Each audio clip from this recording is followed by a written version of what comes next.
अस्सलाम वालेकुम व्यूअर्स। अगर आपने भी इन्वर्टेक्स 1212 वोल्ट इन्वर्टर लगवा रखा है तो आज ही आप इन्वर्टर की सेटिंग तब्दील कर लें ताकि आपको कम से कम वापडा का बिल आए और बैटरी टाइमिंग भी बढ़ जाए और बैकअप ज़्यादा मिले। इसके अलावा बैटरियां ओवर चार्ज होकर जल्दी ख़राब भी ना हो, आपको मैक्सिमम बैटरी की लाइफ मिल सके। तो सबसे पहले आपने क्या करना है, इन्वर्टर के ऊपर जो एंटर साइन वाला बटन होता है 30 सेकंड तक प्रेस करके रखना है। उसके बाद फिर आपने up and down arrow buttons की मदद से सेटिंग को चेंज करना है। और सबसे पहले जब एंटर हो जाएंगे सेटिंग में तो 00 प्रोग्राम मोड आ जाएगा ESC00। ये एस्केप के लिए है, यानी सेटिंग से बाहर निकलने के लिए होता है। और आपने आगे जाना है 01 पे। 01 पे मतलब है कि हमने जो हमारा आउटपुट सोर्स प्रायोरिटी है, हमने आउटपुट किस चीज़ पे चलानी है। इन्वर्टर के आउटपुट पे हम वापडा रखना चाहते हैं, सोलर फर्स्ट रखना चाहते हैं या फिर बैटरी रखना चाहते हैं। यहाँ से आपने अगर UEI सेलेक्ट करेंगे तो फिर इसका मतलब ये होगा कि आपका इन्वर्टर जो है वो वापडा के ऊपर फर्स्ट प्रायोरिटी के तौर पर चलेगा। यानी कि अगर आप सोलर नहीं यूज कर रहे तो फिर इसको UEI सेलेक्ट करें। और अगर आप सोलर यूज कर रहे हैं और चाहते हैं कि शाम के टाइम वापडा यूज हो, रात को वापडा चले और बैटरी सिर्फ बैकअप के तौर पर यानी लोड शेडिंग की सूरत में यूज हो, तो फिर SOL सेलेक्ट कर लें। इसी तरह से अगर आप SBU मोड रखते हैं तो इसका मतलब यह है कि दिन के टाइम सबसे फर्स्ट प्रायोरिटी जो होगी सोलर यूज होगा और जो बैटरी है सेकंड प्रायोरिटी के तौर पर यूज होगी। और वापडा दिन के टाइम बिल्कुल भी यूज नहीं होगी। रात के टाइम जब सोलर मौजूद नहीं होगा तो इन्वर्टर जो है शाम को बैटरी पे शिफ्ट हो जाएगा और एक खास वोल्टेज जो हमने 12 और 13 नंबर प्रोग्राम में सेट किए होंगे वहां तक ये उसको हमारी बैटरी को चार्ज या फिर डिस्चार्ज करवाएगा। तो अगर आप SOL रखते हैं तो इसका मतलब है कि दिन के टाइम सोलर से लोड चल रहा होगा लेकिन ये शेयरिंग करेगा यूटिलिटी के साथ, यानी एक्स्ट्रा लोड जो डालेंगे वो उतना सा लोड ये यूटिलिटी से ले लेगा और बाकी सारा सोलर से ही यूज कर रहा होगा। इस पे ये फायदा भी है। अगर आप हैवी लोड चलाते हैं तो फिर SOL रखें और अगर आप लाइट लोड चलाते हैं और बचत करना चाहते हैं तो SBU रखें। इसके बाद सेकंड ऑप्शन जो है 02 का प्रोग्राम है। इसमें maximum charging current to configure total charging current for solar and utility charges. तो ये टोटल चार्जिंग करंट होता है। यहाँ से आप आसान लफ्जों में आपको बताऊं तो ये हमारा सोलर का चार्जिंग करंट है। सोलर से हमने बैटरी कितने एम्पेयर से चार्ज करवानी है। अगर आप छोटी बैटरी यूज कर रहे हैं तो आप इसको मैक्सिमम 20 एम्पेयर तक रख सकते हैं। तो इससे ज्यादा रखेंगे तो बैटरी खराब हो जाएगी। छोटी बैटरी जिसमें 15 प्लेट 17 प्लेट की बैटरी या फिर 19 प्लेट तक की बैटरी जो है वो इसमें शामिल है। या फिर आप अगर ट्यूबुलर बैटरी यूज कर रहे हैं या फिर आप 27 प्लेट की बैटरी यूज कर रहे हैं तो फिर आपने इस सेटिंग को 30 एम्पेयर सेलेक्ट कर लेना है ताकि आपकी बैटरी अच्छे तरीके से चार्ज हो। इससे ज़्यादा करंट रखा होता है इससे बैटरियाँ ख़राब हो जाती हैं। बैटरियाँ जल्दी चार्ज तो होती हैं लेकिन ओवर हीट होती हैं और बहुत जल्दी डैमेज होती हैं। और इसके बाद आपने क्या करना है, यहाँ पे आप देख सकते हैं इसकी मैक्सिमम रेंज जो है 80 एम्पेयर की है, यानी कि ये 80 एम्पेयर से तक से बैटरियाँ चार्ज करवा सकता है। और यानी कि इसका जो MPPT चार्ज कंट्रोलर है वो 80 एम्पेयर का है। इसमें 3 नंबर पे है AC इनपुट वोल्टेज रेंज। यहाँ से आपने दो मोड होते हैं, APL और UPS। यहाँ से आप कोई भी सिलेक्ट कर सकते हैं। APL जो है ये वाइड रेंज है और UPS जो है नैरो रेंज है। यानी कि अगर लोड शेडिंग अगर आपके एरिया में वो लो वोल्टेज का प्रॉब्लम रहता है तो फिर APL रखें। अगर वोल्टेज पूरे रहते हैं तो UPS ही आपके लिए बेस्ट रहेगा। इसके बाद बैटरी टाइप की सेटिंग है, 5 नंबर प्रोग्राम है। इसमें यहाँ से अगर आप AGN रखते हैं इसका ये भी मतलब है कि इसमें सील्ड लेड एसिड बैटरी या फिर सिंपल लेड एसिड बैटरी या फिर वाल्व रेगुलेटेड बैटरी, इस टाइप की जो ड्राई बैटरीज भी होती थी ओल्ड, उनके लिए भी AGN ही हम यूज कर सकते हैं। इसके अलावा अगर ट्यूबुलर बैटरी यूज कर रहे हैं तो फिर आप FLD सेलेक्ट कर लें। और इसी तरह से अगर आप जो है बैटरी आपने यूज करनी है दूसरी कस्टम डिफाइंड यूजर आपने या लिथियम करनी है तो फिर USC रख लें। अगर इसमें ये है कि अगर आपने ट्यूबुलर बैटरी भी करनी है तो फिर आप अपने मर्जी से पैरामीटर सेट कर सकते हैं। तो USC आपके लिए बेस्ट ऑप्शन रहेगा। इसके अलावा ISC जो है ये भी एक बैटरी की टाइप है, कैपेसिटिव टाइप जो बैटरी होती है। ISC यानी इंटरमिटेंट शॉर्ट सर्किट करंट या फिर इंस्टेंट शॉर्ट सर्किट करंट। तो ये वो बैटरीज होती हैं जो इंस्टेंटली डिस्चार्ज और चार्ज होती हैं। 6 नंबर पे है auto restart when overload occurs. यहाँ पे आप इसको डिफॉल्ट वैल्यू यानी LFD रखें ताकि आपका इन्वर्टर खुद से रीस्टार्ट ना हो। अगर बार बार रीस्टार्ट होता रहेगा किसी हैवी लोड की वजह से तो इन्वर्टर जल जाता है। इस तरह 07 जो है auto restart when over temperature रखकर, यानी कि जब ओवर टेम्परेचर हो जाता है, हीट अप हो जाता है इन्वर्टर, तब भी ये वैल्यू जो है इन्वर्टर को फ़ौरन से ऑन करवाने की कोशिश करती है अगर इसको इनेबल रखेंगे तो, इसलिए इसको भी डिसेबल रखें।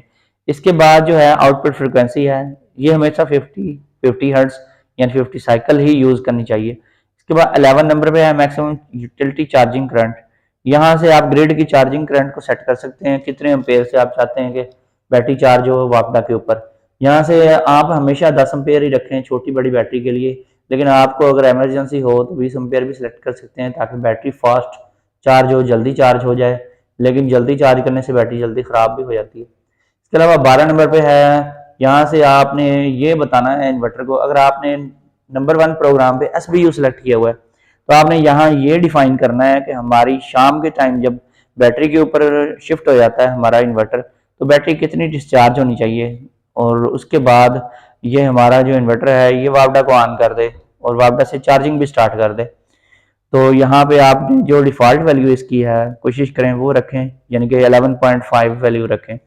इसके अलावा यहाँ पे जो है ऑप्शन जो 13 नंबर है ये है स्टॉप चार्जिंग द बैटरी, यानी कितनी हमने बैटरी चार्ज करवानी है, उसके बाद हमारा जो है लोड दोबारा से बैटरी के ऊपर शिफ्ट हो जाए, ना सिर्फ लोड शिफ्ट हो जाए बल्कि बैटरी चार्जिंग भी स्टॉप हो जाए, ये वापडा को बिल्कुल छोड़ दे। ऐसा अक्सर रात के किसी हिस्से में होता है। तो अगर यहाँ पे FUL सेलेक्ट करेंगे तो आपके लिए बेस्ट ऑप्शन वही है कि आप यहाँ पे FUL रखें। अगर कम वैल्यू रखेंगे तो बैटरी हाफ चार्ज होगी या सम परसेंटेज 60, 70, 80% चार्ज होगी, उसके बाद वो चार्जिंग छोड़ देगा और वापडा को भी छोड़ देगा और फिर वो जो है पावर शिफ्ट हो जाएगी। इसके अलावा यहाँ पे 16 नंबर की सेटिंग है। 16 नंबर में अक्सर लोगों ने डिफ़ॉल्ट वैल्यू SNU रखी होती है, इसको हमेशा आपने CSO रखना है, यानी कि सोलर फर्स्ट, यानी कि दिन को सोलर से बैटरियाँ चार्ज होती हैं और रात के टाइम ग्रिड से चार्जिंग होती है। और अगर CUE रखेंगे तो एज अ UPS ये सिर्फ ग्रिड से ही बैटरियाँ चार्ज करेगा। इसके अलावा अगर आप रखते हैं SNU, ये सोलर एंड यूटिलिटी, दिन के टाइम सोलर और वापडा दोनों मिलकर बैटरी चार्ज करवाते हैं। ऐसी सेटिंग वहाँ रखी जाती है जहाँ पे बहुत ज़्यादा हैवी लोड हो और लोड जो है आपका अगर सोलर पैनल्स की कैपेसिटी से भी ज़्यादा लोड हो तो फिर, और OSO रखेंगे तो ग्रिड से चार्जिंग ना दिन को होगी ना रात को होगी, यानी 24 घंटों में किसी टाइम भी ग्रिड से चार्जिंग बंद रहेगी। अलार्म कंट्रोल 18 नंबर पे है, यहाँ से इसको ऑन ऑफ करवा सकते हैं। 19 नंबर पे है return to default display screen, अगर आप स्टे एट लेटेस्ट स्क्रीन रखना चाहते हैं तो इसको FEP सेलेक्ट कर लें। बैकलाइट कंट्रोल, यहाँ से बैकलाइट ऑन ऑफ होती है। और beeps while primary source interrupted, ये भी अलार्म है एक किस्म का, जब वापडा जो है सिस्टम में इन होती है या सोलर इन होती है तो एक लंबी बीप आती है, इसको यहाँ से ऑन ऑफ करवा सकते हैं। 23 पे है ओवरलोड बाईपास, ओवरलोड को बाईपास करवाना चाहते हैं तो फिर यहाँ से BYE कर लें। इसके बाद 25 नंबर पे है फॉल्ट कोड रिकॉर्डिंग, इन्वर्टर जो है वो फॉल्ट कोड्स अपने अंदर जो भी फॉल्ट्स आते हैं उनको रिकॉर्ड करता रहता है, इसको अगर इनेबल रखेंगे तो, डिसेबल रखेंगे तो रिकॉर्ड नहीं करेगा। इसके अलावा 26 नंबर पे है बल्क चार्जिंग वोल्टेज की सेटिंग, यहाँ से चार्जिंग वोल्टेज को कम या ज्यादा करवाया जाता है। अगर आप 14.1 रखेंगे तो इसका मतलब है कि आपकी बैटरी जो है सिंपल लेड एसिड बैटरी है या फिर वाल्व रेगुलेटेड बैटरी है या फिर sealed lead acid dry battery है, तो उसके लिए 14.1 वोल्ट रखेंगे। अगर आप टाल ट्यूबलर बैटरी यूज कर रहे हैं तो फिर 26 नंबर पे आपने रखना है 14.6 वोल्ट, इससे कम वोल्टेज पे टाल ट्यूबलर बैटरी कभी भी चार्ज नहीं होती। और 27 नंबर पे है फ्लोटिंग चार्जिंग वोल्टेज, यहाँ पे आपने 13.5 फ्लोटिंग चार्जिंग वोल्टेज रखने हैं। इसके अलावा आपने 29 पे लो DC cut off voltage set करने हैं, ये कम से कम वैल्यू रखी जाती है 10.5, ताकि हमारी बैटरी ज़्यादा से ज़्यादा डिस्चार्ज हो और हमें मैक्सिमम बैकअप मिल सके। ये डिस्चार्ज तब हो रही होती है जब ये वापडा के बगैर शनिंग की सूरत में ये यूज़ हो रही थी जब बैटरी, तो ये वो वोल्टेज है।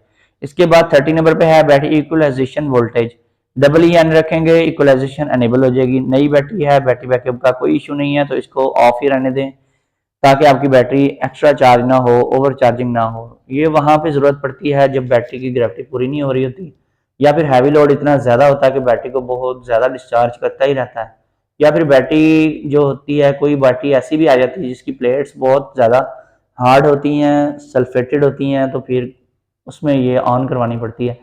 33 पे इक्वलाइजेशन का टाइम और इसके बाद इक्वलाइजेशन टाइम आउट और इक्वलाइजेशन इंटरवल डेज में और इक्वलाइजेशन एक्टिविटी एक्टिवेटेड इमीडिएटली। अगर इमीडिएटली एक्टिवेट करवानी है तो AEN को सिलेक्ट करें। इसको जब सिलेक्ट करेंगे तो स्क्रीन के ऊपर E9 का जो है रेफरेंस कोड लिखा हुआ आएगा। कुछ लोग समझते हैं ये फॉल्ट है कि ये फॉल्ट नहीं है, ये सिर्फ इक्वलाइजेशन का वो अनेबल जब हो जाती है तो उसका ये साइन है। इसके अगर वीडियो पसंद आई है तो वीडियो को लाइक एंड शेयर करें और चैनल पर नए आए हैं तो चैनल को सब्सक्राइब कर लें। फिर मिलेंगे अगली वीडियो में। अल्लाह हाफिज।